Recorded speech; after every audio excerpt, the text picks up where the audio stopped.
గడిచిన 10 ఏళ్ల పాలనలో రాష్ట్ర అభివృద్ధికి దూరమై అప్పుల భారంలో కూరుకుపోయిందని ఎమ్మెల్యే మేడుపల్లి సత్యం విమర్శించారు. ఈ మేరకు కరీంనగర్ జిల్లా గంగాధర మండల వెంకటాయపల్లి ఎల్కే గార్డెన్ లో సోమవారం నిర్వహించిన నియోజకవర్గ కాంగ్రెస్ పార్టీ బూత్ లెవెల్ కార్యకర్తల సమావేశంలో ఆయన ముఖ్య అతిథిగా పాల్గొని మాట్లాడారు. రైతు సంక్షేమానికి కాంగ్రెస్ ప్రభుత్వం అత్యంత ప్రాధాన్యత ఇస్తోందని పేర్కొంటూ సన్న వడ్లకు 500 రూపాయల బోనస్ అందజేస్తున్నామని గుర్తు చేశారు.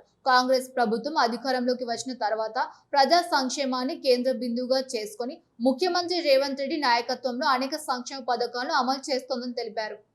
గ్రామం లేదు, అది మన కాంగ్రెస్ పార్టీ ప్రభుత్వం యొక్క గొప్పతనం. గతంలో రాజశేఖర రెడ్డి గారు ముఖ్యమంత్రి ఉన్నప్పుడు కూడా అప్లై చేసుకున్న ప్రతి ఒక్కరికి ఇల్లు కట్టించిన చరిత్ర ఆనాడు కాంగ్రెస్ పార్టీ ప్రభుత్వాన్ని రాజశేఖర రెడ్డి గారి నాయకత్వం. మళ్ళీ రేవంత్ రెడ్డి గారు ముఖ్యమంత్రి అయినాక మొదటి సంవత్సరంలోనే ఈ నియోజకవర్గంలో 3500 ఇచ్చిన ఇల్లు మళ్ళీ మన జూన్ 2వ తారీఖు నాడు మరో 2000 ఇల్లు ఈ నియోజకవర్గానికి కేటాయించడం జరిగింది. రానున్న 2.5 సంవత్సరాల్లో ఈ నియోజకవర్గంలో అర్హులైన ప్రతి ఒక్కరికి నిజమైన పేదలను గుర్తించి ప్రతి ఒక్కరికి కూడా ఇల్లు కట్టించే బాధ్యత మన కాంగ్రెస్ పార్టీ ప్రజాప్రభుత్వం తీసుకుంటుంది. ఆమె వేసిన రాజ్యసభ ఇప్పుడు ఓటును చోరీ చేసేందుకు ఇప్పుడు మన సీట్లను కూడా ముందుకునే కాడికి వచ్చేది బీజేపీ వాళ్ళు. మరి ఇప్పుడు మనం అప్రమత్తంగా ఉండాల్సినటువంటి అవసరం చాలా ఉన్నది. మీనాక్షి మేడం గారిలో ఆ కేసుకు కనీసం సంబంధం లేదు. మరి ఎమ్మెల్యే గారు వేదిక మీదనే ఉన్నారు.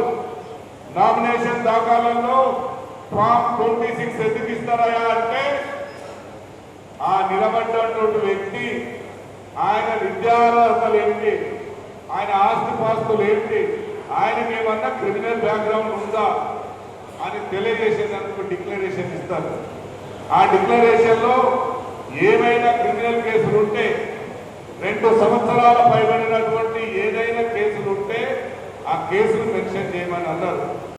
గారికి అదేవిధంగా ఈ కార్యక్రమ ముఖ్య అతిథి ఎస్ఐఆర్ మీద అవగాహన కల్పించడానికి ట్రైనర్గా విచ్చేసినటువంటి పిసిసి జనరల్ సెక్రటరీ నమిల్ల సీనన్న గారికి, గ్రంథాలయ సంస్థ చైర్మన్ మిత్రులు సత్తు మల్లేశ్వర గారికి, వేదిక మీద ఉన్నటువంటి పెద్దలందరికీ, వేదిక మీద ఉన్నటువంటి సోదర సోదరి మనలందరికీ కూడా పేరు పేరు నమస్కారం తెలియజేస్తాము. ముఖ్యంగా చొప్పదండి నియోజకవర్గంలో నిరంతరం అభివృద్ధి ప్రదాతగా నిరంతరం అభివృద్ధి ఆకాంక్షిస్తూ ముందుకెళ్తున్నటువంటి మీ ప్రియతమ నాయకులు, మన ప్రియతమ నాయకులు మేడుపల్లి సత్యమన్న గారు జిల్లా కాంగ్రెస్ అధ్యక్షులుగా ఒకవైపు, ఇంకోవైపు నియోజకవర్గ అభివృద్ధికి నిరంతరం ఎక్కడ నిధులుంటే, ఎక్కడ అవకాశం ఉంటే అక్కడ మరి అభివృద్ధి కోసం ఆకాంక్షిస్తూ ముందుకెళ్తున్నటువంటి, అదేవిధంగా ఎవరికి చిన్న ఈగ వాలినా ఇబ్బంది కలిగినా నేనున్నా అని మరి నిన్న మొన్న మీరు చూసిన దుబాయ్ కూడా వెళ్ళి